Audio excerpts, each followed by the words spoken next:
Quiche is one of the first things I learned how to make in home economics class, but back then I had to make my own pastry. Now Pick n Pay makes it much easier with the ready-made short crust pastry. Lightly dust your surface with some flour, making sure you've got enough so that it doesn't stick to the surface. Once you've rolled your pastry out to about 1/2 centimeter, you're ready to lay it over your quiche tin. The clever trick too is to take your rolling pin and just roll it along, and your pastry's just going to come away really nice and easily. Now you pop it in the fridge for about 15 minutes to rest. And now we're going to start on the butternut.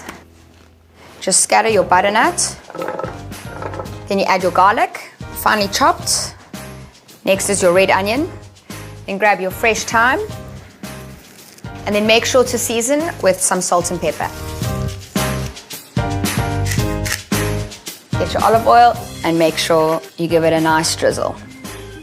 Place it in an oven preheated to about 180 degrees.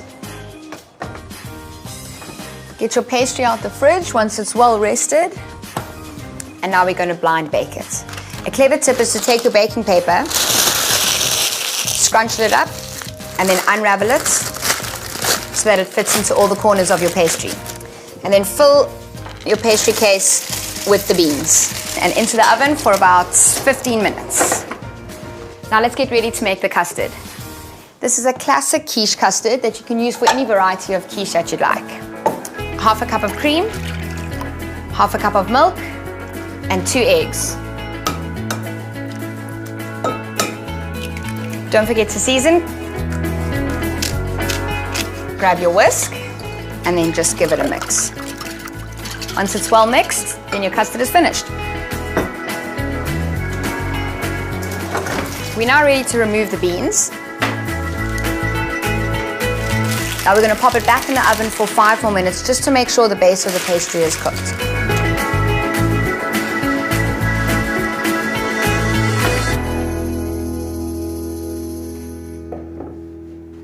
Time to assemble your quiche.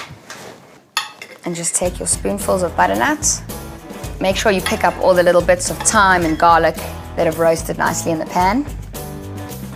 Let's add the feta. And the last step, just adding your custard. Perfect.